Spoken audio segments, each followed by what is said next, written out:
എൻ്റെ ചാനലിലെ വീഡിയോ ഇഷ്ടപ്പെടുകയാണെങ്കിൽ സബ്സ്ക്രൈബ് ചെയ്യുക. സബ്സ്ക്രൈബ് ചെയ്യുന്നതിൻ്റെ കൂടെ തന്നെ അതിൻ്റെ റൈറ്റ് സൈഡിലായിട്ട് ഒരു ബെല്ലൈക്കൺ വരുന്നതായിരിക്കും.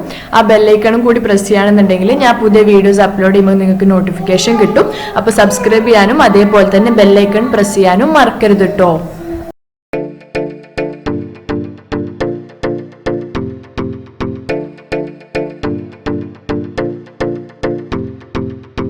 ഹായ്, അസ്സാം വലൈക്കും, നമസ്കാരം, welcome back to Aisha's world. അപ്പോൾ ഇന്ന് ഞാൻ വന്നിട്ടുള്ള വീഡിയോ എന്ന് പറയുന്നത് ഒരു സിമ്പിളായിട്ട് ഉണ്ടാക്കാൻ പറ്റുന്ന സ്നാക്കിൻ്റെ വീഡിയോ ആണ്. അപ്പോൾ മലബാർ സൈഡിലൊക്കെ നല്ല ഫേമസ് ആയിട്ടുള്ള സ്നാക്ക് തന്നെയാണ്, അധികം ആൾക്കാർ ഉണ്ടാക്കുന്ന ഒരു സ്നാക്കാണിത്. അപ്പോൾ ഇതിൻ്റെ മെയിൻ ഇൻഗ്രീഡിയൻസ് എന്ന് പറയുന്നത് പഴവും അതേപോലെ തന്നെ മുട്ടയും ആണ്. കായ്പോള നട്ടോ ഇതിന് പറയുക. അപ്പോൾ ഞാനിവിടെ ഇപ്പോൾ എടുത്തിട്ടുള്ളത് ഏകദേശം നല്ല വലിപ്പത്തിലുള്ള പഴമാണ് കേട്ടോ, വലിയ പഴമാണ് എടുത്തിട്ടുള്ളത്.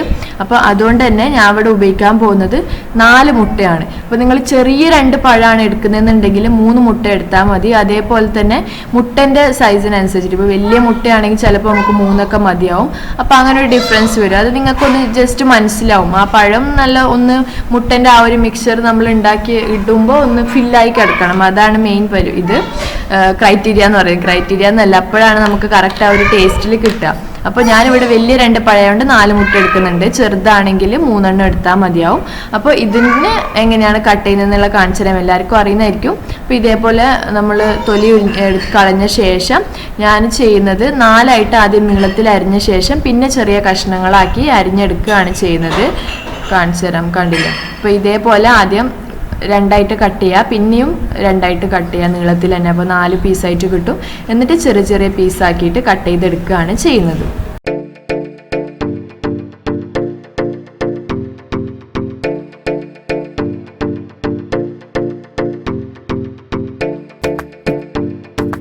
അപ്പോൾ ഫസ്റ്റ് സ്റ്റെപ്പ് ചെയ്യാൻ വേണ്ടിയിട്ട് ഞാനിവിടെ ഒരു പാൻ എടുത്ത് വെച്ചിട്ടുണ്ട് കേട്ടോ. അപ്പോൾ ഈ പാനിലേക്ക് 1-2 ടേബിൾ സ്പൂൺ നെയ്യ് ഒഴിച്ച് കൊടുക്കുക. ഞാനിപ്പോൾ ഇവിടെ മെൽറ്റ് ആയിട്ടുള്ള, അതായത് അലിഞ്ഞിട്ടുള്ള നെയ്യ് തന്നെയാണ് ഒഴിച്ച് കൊടുക്കുന്നത്. അതുകൊണ്ട് തന്നെ 2 ടേബിൾ സ്പൂൺ നെയ്യ് ഒഴിച്ച് കൊടുക്കുന്നത് കേട്ടോ. നിങ്ങൾ കട്ട നെയ്യാണ് ഒഴിക്കുന്നതെന്നുണ്ടെങ്കിൽ 1 ടേബിൾ സ്പൂൺ ഒഴിച്ചാൽ തന്നെ അത് ഒന്ന് അലിഞ്ഞ് വരുമ്പോൾ കുറച്ച് കൂടുതൽ ഉണ്ടാവും. അപ്പോൾ അത് സൂക്ഷിക്കുക. എന്നിട്ട് ഈ നെയ്യ് ഒഴിച്ച് കൊടുത്തിട്ട് നെയ്യ് ചൂടായി വരുമ്പോഴാണ് നമുക്ക് അണ്ടിപ്പരിപ്പും മുന്തിരിയും വറുത്തെടുക്കേണ്ടത്. നെയ്യ് ചൂടായി വന്നിട്ടുണ്ട് കേട്ടോ. അപ്പോൾ ഇതിലേക്ക് ഒരു 22 അണ്ടിപ്പരിപ്പാണ് ഞാൻ ഇട്ട് കൊടുക്കുന്നത്. അപ്പോൾ നിങ്ങൾ ഇതിപ്പോൾ ഉണ്ടല്ലോ, നമ്മൾ യൂഷ്വലി ഈ ഒരു അളവിലുള്ള പലഹാരമൊക്കെ ഉണ്ടാക്കുമ്പോൾ ഒരു 10-15 മാക്സിമം അണ്ടിപ്പരിപ്പ് എടുത്താൽ മതിയാവും. പക്ഷേ ഈ കായ്പോളക്ക് കുറച്ച് കൂടുതൽ അണ്ടിപ്പരിപ്പ് മുന്തിരി ഉള്ളതാണ് ടേസ്റ്റ്. കാരണം നമ്മളത് മിക്സ് ചെയ്യുമ്പോൾ അതിലേക്ക് മുട്ടൻ്റെ ആ ഒരു മിക്സിലും നമ്മൾ ഇട്ട് കൊടുക്കുന്നുണ്ട്. അതേപോലെ തന്നെ മുകളിൽ ഡെക്കറേറ്റ് ചെയ്യാൻ വേണ്ടിയിട്ട് ഇട്ട് കൊടുക്കുന്നുണ്ട്. അപ്പോൾ കുറച്ച് കൂടുതൽ അണ്ടിപ്പരിപ്പ് മുന്തിരി തന്നെ എടുക്കുക. ഇതിലേക്ക് വേണമെങ്കിൽ ബദാമും എടുക്കാം കേട്ടോ. ബദാമും ടേസ്റ്റ് ഉണ്ടാവും ഇതിലേക്ക്, നല്ല കോമ്പിനേഷൻ തന്നെ ആയിരിക്കും. ഞാനിപ്പോൾ ഇവിടെ അണ്ടിപ്പരിപ്പും മുന്തിരിയും മാത്രമേ എടുക്കുന്നുള്ളൂ. അപ്പോൾ ഈ അണ്ടിപ്പരിപ്പ് ഒരു ബ്രൗൺ കളറായി വരാൻ തുടങ്ങുമ്പോൾ മുന്തിരി ഇട്ട് കൊടുക്കുകയാണ് വേണ്ടത്. ഇതൊക്കെ എല്ലാവർക്കും അറിയുന്നതാണ്, എല്ലാ പലഹാരത്തിലും സെയിം തന്നെയാണ് ചെയ്യാറ്. പിന്നെ ഞാൻ ഇവിടെ അണ്ടിപ്പരിപ്പ് 2 മാത്രമേ കട്ട് ചെയ്തിട്ടുള്ളൂ, കുറേ ചെറുതാക്കിയിട്ടില്ല. അപ്പോൾ അതേപോലെ നിങ്ങൾ ഇഷ്ടത്തിന് ചെയ്യാം. മുന്തിരിയും ഞാൻ അതേപോലെ ഫുള്ളായിട്ട് തന്നെയാണ് ഇട്ട് കൊടുക്കുന്നത്. നിങ്ങൾക്ക് വേണമെങ്കിൽ ചെറിയ കഷ്ണമാക്കിയിട്ട് ചെയ്യാം, പക്ഷേ ഇങ്ങനെയാണ് കുറച്ചും കൂടി ടേസ്റ്റ്, ഞാൻ എപ്പോഴും പറയുന്ന പോലെ. അപ്പോൾ ഇതും മുന്തിരിയും കൂടി ഒരു 30 മുന്തിരിയും കൂടിയാണ് ഞാൻ ഇപ്പോൾ ഇട്ട് കൊടുക്കുന്നത്. മുന്തിരി ഇട്ട് കഴിഞ്ഞിട്ട് അപ്പം തന്നെ മുന്തിരി പൊങ്ങി വന്നോളും. ആ ഒരു സമയത്ത് രണ്ടും ഒരു പാത്രത്തിലേക്ക് എടുത്ത് മാറ്റുകയാണ് ചെയ്യേണ്ടത്. മുന്തിരിക്ക് അധികം വേവാനൊന്നും ടൈമില്ല. അണ്ടിപ്പരിപ്പ് ഒന്ന് ബ്രൗൺ കളർ ആവാൻ തുടങ്ങുമ്പോൾ തന്നെ ഇട്ട് കൊടുത്താൽ രണ്ടും നമുക്ക് ഒന്നിച്ച് പോരാല്ല. നിങ്ങൾക്ക് സെപ്പറേറ്റ് ആയിട്ട് വേണമെങ്കിലും ചെയ്തെടുക്കാം, പക്ഷെ അതിൻ്റെ ആവശ്യമില്ല കേട്ടോ. അപ്പോൾ മുന്തിരിയൊക്കെ കണ്ടില്ലേ, ഏകദേശം ഒന്ന് പൊങ്ങി വരാൻ തുടങ്ങിയിട്ടുണ്ട്. ഇനി നമുക്കിതൊരു പാത്രത്തിലേക്ക് എടുത്ത് മാറ്റാം.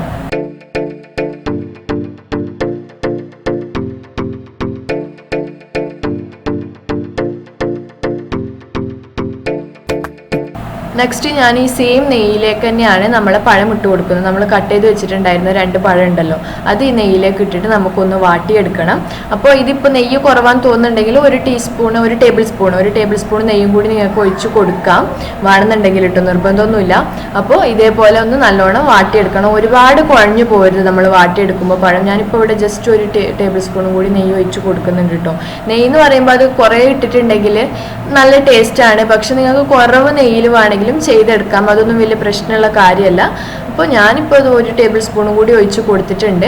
എന്നിട്ട് ഇതൊന്ന് വാട്ടിയെടുക്കുകയാണ് ചെയ്യുന്നത്. നല്ലോണം പഴം ഉടഞ്ഞു പോരുത്, നമുക്ക് ആ ഒരു പീസായിട്ട് തന്നെ ഉണ്ടാവണം. പക്ഷെ എന്നാൽ പഴം ഒന്ന് സോഫ്റ്റായി വരികയും ചെയ്യണം. അങ്ങനത്തെ ഒരു രീതിയിലാണ് നമുക്കിത് ഒന്ന് വാട്ടിയെടുക്കേണ്ടത്. അപ്പോൾ പഴം ഏകദേശം ഒന്ന് സോഫ്റ്റായി വന്നിട്ടുണ്ട് കേട്ടോ. ഈ ഒരു സമയത്ത് ഞാൻ എന്താ പറയുക ചെയ്യുന്നത്, നിങ്ങളിപ്പോൾ നല്ല മധുരം ഇല്ലാത്ത പഴമാണെന്നുണ്ടെങ്കിൽ 1 ടേബിൾ സ്പൂൺ പഞ്ചസാര ഇതിലേക്ക് ഇട്ട് കൊടുക്കുക. കാരണം നമ്മൾ ഇനിയിപ്പോൾ മുട്ടൻ്റെ ഇതിലേക്ക് പഴം മിക്സ് ചെയ്തിട്ട് പിന്നെ മുട്ടയിൽ എന്തായാലും പഞ്ചസാര ഇടും, പക്ഷെ എന്നാലും പഴത്തിന് ആ ഒരു ചിലപ്പോൾ മധുരം ഇല്ലാത്ത പോലെ തോന്നാതിരിക്കാൻ വേണ്ടിയിട്ടാണ് ഞാനിങ്ങനെ ചെയ്യുന്നത്. അപ്പോൾ ഇതേപോലെ 1 ടേബിൾ സ്പൂൺ പഞ്ചസാര ഇതിലേക്ക് ഇട്ടിട്ട് ഒന്ന് ജസ്റ്റ് മിക്സ് ചെയ്യുകയാണെങ്കിൽ പഴത്തിന് നല്ലൊരു മധുരം ഉണ്ടാവും. നല്ല മധുരമുള്ള പഴമാണെങ്കിൽ ഇങ്ങനെ ചെയ്യേണ്ട ആവശ്യമില്ല. അപ്പോൾ ഈ ഒരു പഴം പഞ്ചസാര ഒന്ന് മെൽറ്റ് ആവുന്നത് വരെ നമ്മളൊന്ന് വഴറ്റിയെടുത്ത ശേഷം ഫ്ലെയിം ഓഫാക്കി കൊടുക്കുകയാണ് ചെയ്യുന്നത്. അപ്പോൾ ഇത് കണ്ടില്ലേ, ഇപ്പോൾ ഏകദേശം ഒന്ന് വഴന്ന് വന്നിട്ടുണ്ട്.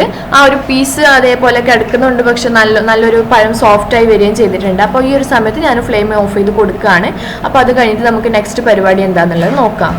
നെക്സ്റ്റ് ഞാൻ മുട്ട ഒന്ന് നമുക്ക് മിക്സിയിൽ അടിച്ചെടുക്കാനുണ്ട്. അപ്പോൾ ആ ഒരു സമയത്ത് തന്നെ ഞാൻ എന്തായാലും ചെയ്യുന്നത്, അടിച്ചെടുക്കുന്നതിന് മുന്നേ ഗ്യാസിൽ പാൻ വെക്കുകയാണ്. അപ്പോൾ നമ്മളിത് കേക്കിനൊക്കെ ചെയ്യില്ല, അതേ രീതിയിലാണ് നമ്മളിത് വേവിച്ചെടുക്കാൻ വേണ്ടിയിട്ട് പോകുന്നത്. അപ്പോൾ അതിന് വേണ്ടി താഴത്തൊരു പാൻ വെച്ച് കൊടുത്തിട്ടുണ്ട്.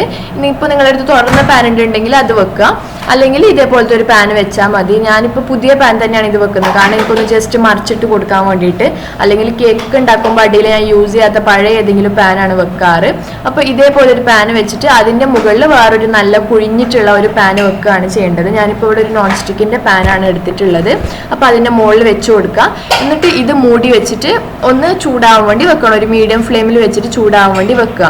കാരണം ഞാനിപ്പോൾ തന്നെ ചെയ്യുന്നത് എന്താ പറയുക, നമുക്ക് ടൈം ലാഭിക്കാൻ പറ്റും. അപ്പോൾ നമ്മൾ മുട്ട അടിച്ച് ഒന്ന് എടുക്കുമ്പോഴത്തേനും ഇതൊന്ന് പാൻ നല്ലോണം ചൂടായി വന്നിട്ടുണ്ടാവും. അപ്പോൾ തന്നെ നമുക്ക് ഉണ്ടാക്കിയെടുക്കാൻ പറ്റുള്ളൂ. അല്ലെങ്കിൽ മുട്ട അവിടെ അടിച്ച് വെച്ചിട്ട് പിന്നെ പാൻ ചൂടാവാൻ വേണ്ടിയിട്ട് വെയിറ്റ് ചെയ്യണം.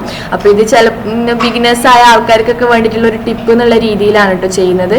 അപ്പോൾ നിങ്ങൾ കുറേ ആൾക്കാർക്കൊക്കെ അറിയുന്നത് തന്നെ ആയിരിക്കും. അപ്പോൾ നമുക്ക് എങ്ങനെ കറക്റ്റായിട്ട് ടൈം മാനേജ് ചെയ്യാന്നുള്ളത് കൂടി കാണിക്കാൻ വേണ്ടിയിട്ടാണ്. അപ്പോൾ ഇത് അങ്ങനെ ചൂടാൻ വെച്ച ശേഷമാണ് ഞാൻ മുട്ട ബീറ്റ് ചെയ്തെടുക്കാൻ വേണ്ടിയിട്ട് പോകുന്നത്. നെക്സ്റ്റ് മുട്ട അടിച്ചെടുക്കാൻ വേണ്ടിയിട്ട് ഞാൻ അവിടെ ഒരു മിക്സിൻ്റെ ജാറാണ് എടുത്തിട്ടുള്ളത്, വലിയ ജാർ തന്നെയാണ് എടുത്തിട്ടുള്ളത്. ഇതിലേക്ക് ഒരു 6 ടേബിൾ സ്പൂൺ പഞ്ചസാരയാണ് ഇട്ട് കൊടുക്കുന്നത്. ഇത് കണ്ടോ, ഞാൻ ഗ്രാമ്പ് ഇട്ട് വെച്ചിട്ടുണ്ട് കേട്ടോ. പഞ്ചസാരയിൽ ഉറുമ്പ് വരാതിരിക്കാൻ വേണ്ടിയിട്ട് നല്ല ഹെൽപ്ഫുള്ളാണ്. ഉറുമ്പ് തീരെ വരില്ല ഇങ്ങനെ ഇട്ടാൽ. എൻ്റെത് ഇപ്പോൾ ഞാൻ പഞ്ചസാര ഇട്ട് വെക്കുന്ന ബോക്സ് എന്ന് പറയുന്നത് ടൈറ്റായിട്ടുള്ള മൂടിയല്ലല്ലോ, എന്നാലും അതിൽ ഉറുമ്പ് വരാതെ വെക്കാൻ വേണ്ടിയിട്ട് ഈ ഒരു ഗ്രാമ്പ് ഇട്ടിട്ടുണ്ടെങ്കിൽ അത് ഹെൽപ്ഫുള്ളാണ്. അപ്പോൾ ഞാനൊരു 6 ടേബിൾ സ്പൂൺ പഞ്ചസാരയാണ് ഇതിലേക്ക് ഇട്ട് കൊടുത്തിട്ടുള്ളത്. നിങ്ങളെ മധുരത്തിനനുസരിച്ചിട്ട് വ്യത്യാസം വരുത്താം. ശരിക്കും പറഞ്ഞാൽ ഈ പഞ്ചസാരയൊക്കെ കുറച്ച് മധുരം കുറവുള്ള പോലെ എനിക്ക് തോന്നാറുണ്ട്, എന്തിനിട്ടാലും ഇത് മതിയാവാറില്ല. അപ്പോൾ ആദ്യം ഞാൻ ഈ ഒരു പഞ്ചസാര ഒന്ന് പൊടിച്ചെടുക്കുകയാണ് ചെയ്യുന്നത്.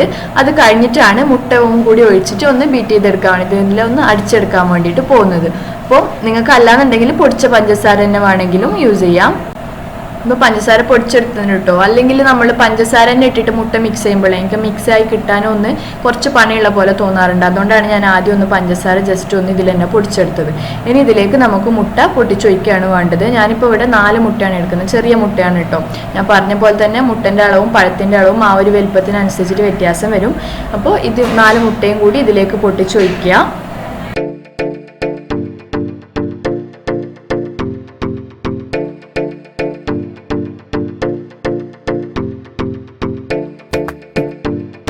അപ്പോൾ മുട്ട പൊട്ടിച്ചൊഴിച്ചിട്ടുണ്ട്. അത് കഴിഞ്ഞിട്ട് നമ്മൾ ഇതിലേക്ക് ഇട്ട് കൊടുക്കുന്നത് 2 ടേബിൾ സ്പൂൺ പാലും കൂടി ഞാൻ ഒഴിച്ചു കൊടുക്കുന്നുണ്ട്. ഇത് നിർബന്ധമില്ല, ഓപ്ഷണലാണ്. പക്ഷെ കുറച്ചും കൂടി ആ ഒരു സോഫ്റ്റ്നെസ് വേണ്ടിയിട്ടാണ് പാലൊഴിച്ച് കൊടുക്കുന്നത്. വെറും 2 ടേബിൾ സ്പൂൺ മതി കേട്ടോ. അതിന് പകരം ചിലരൊക്കെ പാൽപ്പൊടി ഇട്ട് കൊടുക്കുന്നതും കണ്ടിട്ടുണ്ട്. പക്ഷെ ഞാൻ പാൽപ്പൊടി ഇട്ട് കൊടുക്കുന്നില്ല. 1-2 ടേബിൾ സ്പൂൺ പാൽപ്പൊടി വേണമെങ്കിൽ നമുക്ക് ഉപയോഗിക്കാം. അതിൻ്റെ കൂടെ തന്നെ ഒരു 1/2 ടീസ്പൂണ് ഏലക്കായ പൊടിച്ചതും കൂടി ഇട്ട് കൊടുക്കുക. ഏലക്കായ പൊടിച്ചതില്ലാന്നുണ്ടെങ്കിൽ 2 ഏലക്കായ തന്നെ ഇതിലേക്ക് ഇട്ട് കൊടുത്താൽ മതി. നമ്മൾ മിക്സിയിൽ ഗ്രൈൻഡ് ചെയ്തെടുക്കുമ്പോൾ നല്ലോണം അരിഞ്ഞ് കിട്ടിക്കോളും. ഞാൻ അധികം പൊടിച്ചതെടുത്ത് വെക്കുന്നത് കൊണ്ടാണ് ഇതേപോലെ പലഹാരത്തിലൊക്കെ അങ്ങനെയാണ് ഇട്ട് കൊടുക്കാറ്. ഒന്ന് ജസ്റ്റ് ഏലക്കായ ചൂടാക്കിയിട്ടൊന്ന് പൊടിക്കുന്നതാണ് കേട്ടോ.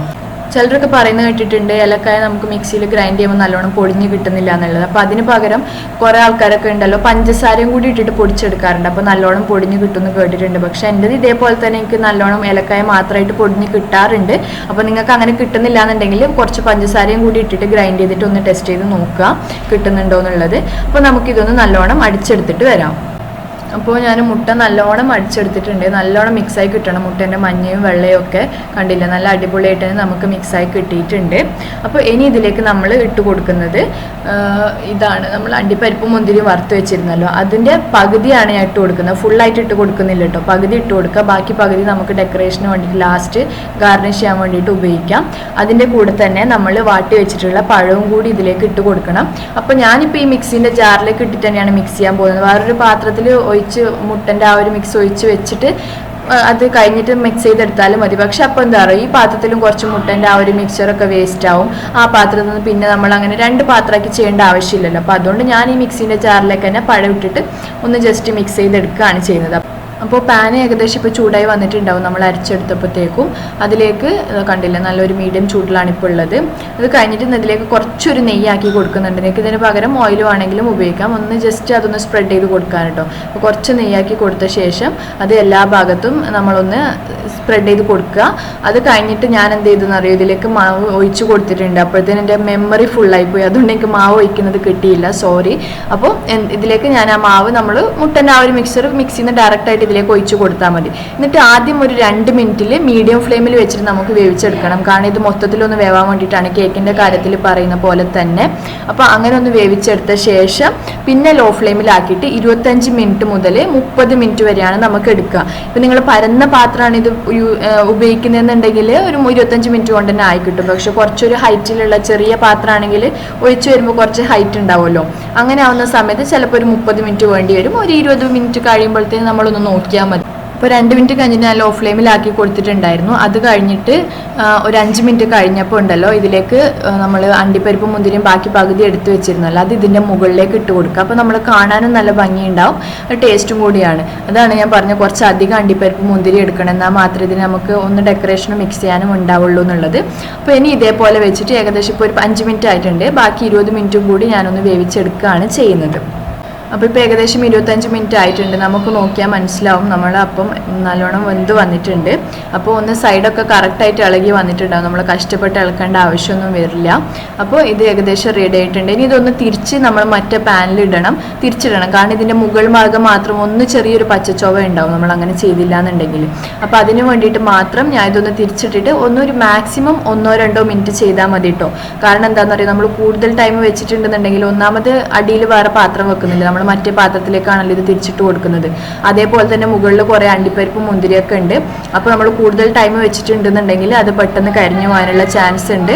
അപ്പോൾ അതുകൊണ്ട് തന്നെ ഇതൊന്ന് തിരിച്ചിട്ട ശേഷം 1 മിനിറ്റും അല്ലെങ്കിൽ മാക്സിമം 2 മിനിറ്റും ഒന്ന് അപ്പുറത്തെ സൈഡ് വേവിച്ച ശേഷം നമ്മൾ ഫ്ലെയിം ഓഫ് ചെയ്ത് കൊടുക്കണം. എന്നിട്ട് വേറൊരു പാത്രത്തിലേക്ക് അപ്പം തന്നെ മാറ്റി വെക്കുക. അതേ പാനിൽ അവിടെ ഓഫാക്കിയിട്ട് വെച്ചിട്ടുണ്ടെന്നുണ്ടെങ്കിലും കരിഞ്ഞു പോകാനുള്ള ചാൻസ് ഉണ്ട്. അപ്പോൾ ഞാൻ അപ്പുറത്തെ സൈഡും കൂടി നല്ലോണം 1 മിനിറ്റ് വേവിച്ചെടുത്തിട്ടുണ്ട് കേട്ടോ. ഇത് കഴിഞ്ഞിട്ട് നമുക്കിത് ഒരു പ്ലേറ്റിലേക്ക് എടുത്ത് മാറ്റാം. അപ്പോൾ ഞാനിതൊരു പ്ലേറ്റിലേക്ക് എടുത്ത് മാറ്റിയിട്ടുണ്ട്. നല്ല അടിപൊളിയായിട്ട് തന്നെ നമുക്ക് കിട്ടിയിട്ടുണ്ട്. ഇതിപ്പോൾ കുറച്ച് വലിയൊരു നോൺ സ്റ്റിക്കിൻ്റെ പാൻ ആയതുകൊണ്ട് കുറച്ച് തിക്നെസ് ഇല്ലാതെ, അധികം തിക്നെസ് ഇല്ലാതെ കുറച്ച് തിന്നായിട്ട് നേരിയതായിട്ടാണ് കിട്ടിയിട്ടുള്ളത്, കുറച്ച് വലുപ്പത്തിൽ. നിങ്ങൾ നല്ല ഹൈറ്റ് ഉള്ളതാണെന്നുണ്ടെങ്കിൽ കുറച്ചും കൂടി നല്ല ഹൈറ്റിലായിരിക്കും കിട്ടുക. അപ്പോൾ നമ്മൾ അടിപൊളി കായ്പോള റെഡി ആയിട്ടുണ്ട്. നിങ്ങളെല്ലാവരും ട്രൈ ചെയ്ത് നോക്കുക. നോമ്പിന് ഇഫ്താർ പാർട്ടിക്കൊക്കെ ഉണ്ടാക്കിയെടുക്കാൻ പറ്റുന്ന ഒരു സ്പെഷ്യലാണ്. അപ്പോൾ നിങ്ങൾക്ക് എല്ലാവർക്കും ഈ വീഡിയോ ഇഷ്ടപ്പെട്ടു എന്ന് വിചാരിക്കുന്നു. ഇഷ്ടപ്പെട്ടെങ്കിൽ ലൈക്ക് ചെയ്യാനും ഷെയർ ചെയ്യാനും അതേപോലെ തന്നെ സബ്സ്ക്രൈബ് ചെയ്യാനും മറക്കരുത്. സബ്സ്ക്രൈബ് ചെയ്യുന്നതിൻ്റെ കൂടെ തന്നെ അതിൻ്റെ അപ്പുറത്തായിട്ട് ഒരു ബെല്ലൈക്കൺ വരും. ആ ബെല്ലൈക്കൺ കൂടി പ്രസ് ചെയ്യുകയാണെന്നുണ്ടെങ്കിൽ ഞാൻ പുതിയ വീഡിയോസ് അപ്ലോഡ് ചെയ്യുമ്പോൾ നിങ്ങൾക്ക് അപ്പോൾ തന്നെ നോട്ടിഫിക്കേഷൻ കിട്ടും. അപ്പോൾ അതും കൂടി ചെയ്യുക. നെക്സ്റ്റ് വീഡിയോ ആയിട്ട് വരുന്നത് വരേക്കും ബൈ ബൈ. Thank you.